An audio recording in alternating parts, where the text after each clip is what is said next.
রাধে কৃষ্ণ বন্ধুরা, কেমন আছেন আপনারা? আশা করি সবাই ভালো আছেন। আজকে আবার একটা নতুন ভিডিও নিয়ে হাজির হয়ে গেছি। ভিডিওটি শেষ অবধি দেখার অনুরোধ রইল। আজকের গল্প রবীন্দ্রনাথ ঠাকুরের বন রক্ষা। আজকে গল্পের তৃতীয় পর্ব।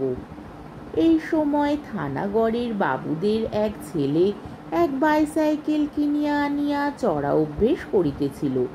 রসিক সেটাকে লইয়া অতি অল্পক্ষণের মধ্যেই এমন আয়ত্ত করিয়া লইল যেন সে তাহার নিজেরই পায়ের তলাকার একটা ডানা।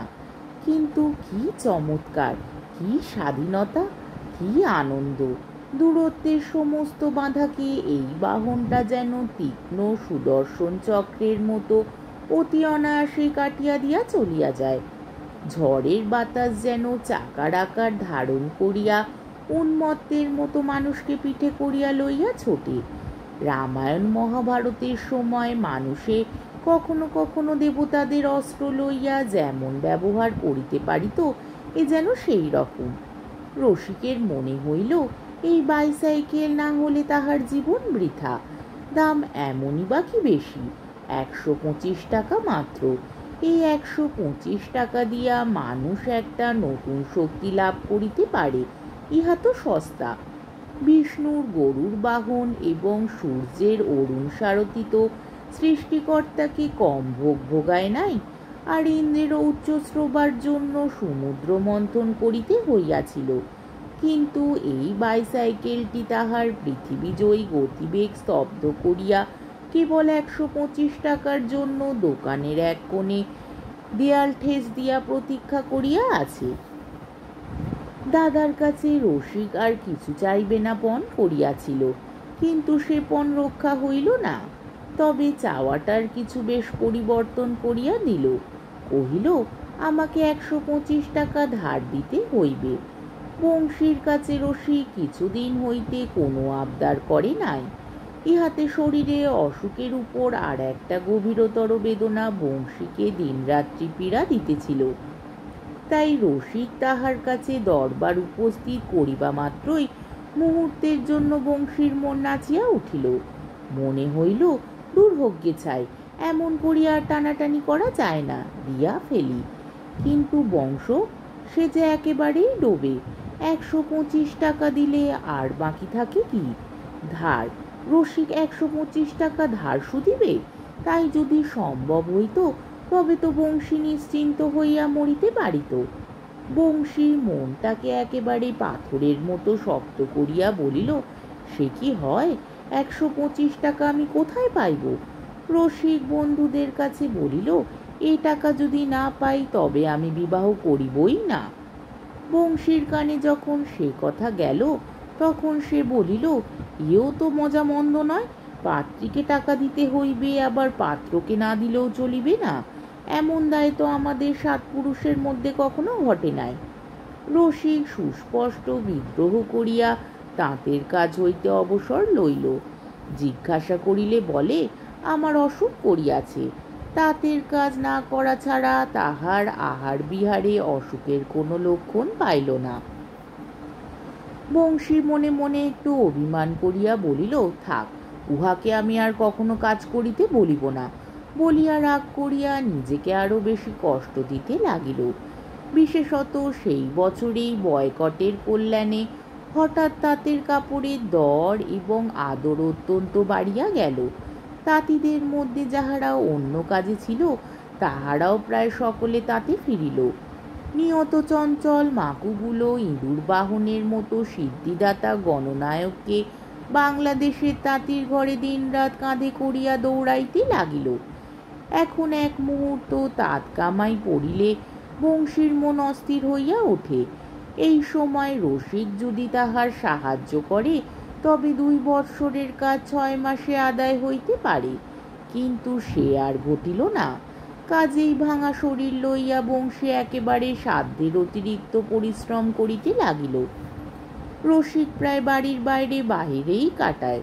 কিন্তু হঠাৎ একদিন যখন সন্ধ্যার সময় বংশীর হাত আর চলে না, পিঠে দাঁড়া যেন ফাটিয়া যাইতেছে, কেবলই কাজের গোলমাল হইয়া যাইতেছে এবং তাহা সারিয়া লইতে বৃথা সময় কাটিতেছে, এমন সময় শুনিতে পাইল সেই কিছুকালের উপেক্ষিত হারমোনিয়াম যন্ত্রে আবার লখনৌ ঠুংরি বাজিতেছে। এমন দিন ছিল যখন কাজ করিতে করিতে রসিকের এই হারমোনিয়াম বাজনা শুনিলে গর্ব ও আনন্দে বংশীর মন পুলকিত হইয়া উঠিত। আজ একেবারেই সেই রূপ হইল না। সে তাঁত ফেলিয়া ঘরের আঙিনার কাছে আসিয়া দেখিল একজন কোথাকার অপরিচিত লোককে রসিক বাজনা শুনাইতেছে। ইহাতে তাহার জ্বর তপ্ত ক্লান্ত দেহ আরো জ্বলিয়া উঠিল। মুখে তাহার যাহা আসিল তাহাই বলিল। রসিক উদ্ধত হইয়া জবাব করিল, তোমার অন্নে যদি আমি ভাগ বসাই তবে আমি ইত্যাদি ইত্যাদি। বংশী কহিল, আরে মিথ্যা বড়াই করিয়া কাজ নাই, তোমার সামর্থ্য যতদূর ঢের দেখিয়াছি, শুধু বাবুদের নকলে বাজনা বাজাইয়া নবাবি করিলেই তো হয় না। বলিয়া সে চলিয়া গেল। আর তাতে বসিতে পারিল না, ঘরে মাদুরে গিয়া শুইয়া পড়িল। রসিক যে হারমোনিয়াম বাজাইয়া চিত্ত বিনোদন করিবার জন্য সঙ্গী জুটাইয়া আনিয়াছিল তাহা নহে। থানাগড়ে যে সার্কাসের দল আসিয়াছিল, রসিক সেই দলে চাকরির উমেদারি করিতে গিয়াছিল। সেই দলেরই একজনের কাছে নিজের ক্ষমতার পরিচয় দিবার জন্য তাহাকে যতগুলি গদ জানে একে একে শুনাইতে প্রবৃত্ত হইয়াছিল। এমন সময় সঙ্গীতের মাঝখানে নিতান্ত অন্যরকম সুর আসিয়া পৌঁছিল। আজ পর্যন্ত বংশীর মুখ দিয়া এমন কঠিন কথা কখনো বাহির হয় নাই। নিজের বাক্যে সে নিজেই আশ্চর্য হইয়া গেল। তাহার মনে হইল যেন তাহাকে অবলম্বন করিয়া আর একজনকে এই নিষ্ঠুর কথাগুলো বলিয়া গেল। এমনতর মর্মান্তিক ভর্ৎসনা পরে বংশীর পক্ষে আর তাহার সঞ্চয়ের টাকা রক্ষা করা সম্ভবপর নহে। যে টাকার জন্য হঠাৎ এমন অভাবনীয় কাণ্ডটা ঘটিতে পারিল, সেই টাকার উপর বংশীর ভারী একটা রাগ হইল। তাহাতে আর তাহার কোনো সুখ রহিল না। রসিক যে তাহার কত আদরের সামগ্রী, এই কথা কেবলই তাহার মনের মধ্যে তোলপাড় করিতে লাগিল।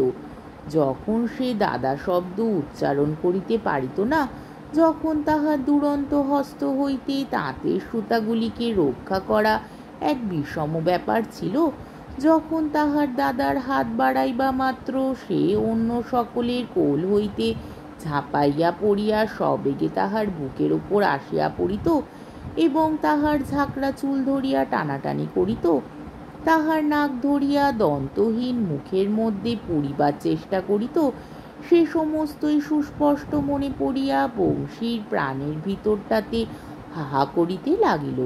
সে আর শুইয়া থাকিতে পারিল না। রসিকের নাম ধরিয়া বার কয়েক করুণ কণ্ঠে ডাকিল।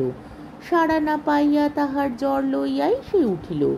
গিয়া দেখিল সেই হারমোনিয়ামটা পাশে পড়িয়া আছে। অন্ধকারে দাওয়ার রসিক চুপ করিয়া একলা বসিয়া। তখন বংশী কোমর হইতে সাপের মতো সরু লম্বা এক থলি খুলিয়া ফেলিল।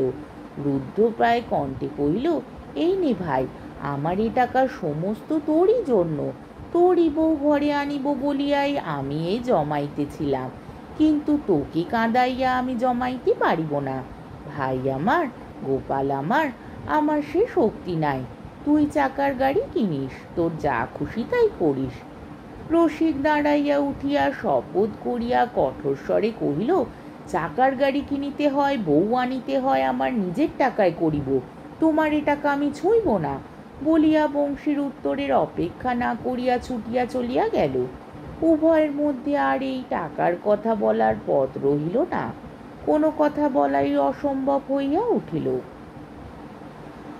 আজকের পর্বটি এইখানেই শেষ হলো। আমার ভিডিওটি যদি আপনাদের ভালো লেগে থাকে তাহলে আমাকে কমেন্টের মাধ্যমে আপনাদের মূল্যবান মতামত অবশ্যই জানাবেন এবং আমার ভিডিওটিকে লাইক ও শেয়ার করার ও আমার চ্যানেলটিকে সাবস্ক্রাইব করারও অনুরোধ রইল। তাহলে আজকের ভিডিওটা এই অবধি। পরের দিন আবার এই গল্পেরই চতুর্থ পর্ব নিয়ে হাজির হয়ে যাব। ততক্ষণ পর্যন্ত আপনারা সবাই ভালো থাকবেন, সুস্থ থাকবেন, সাবধানে থাকবেন এবং আমার ভিডিওটি দেখতে থাকবেন। তাহলে আজকে আসি। রাধে কৃষ্ণ।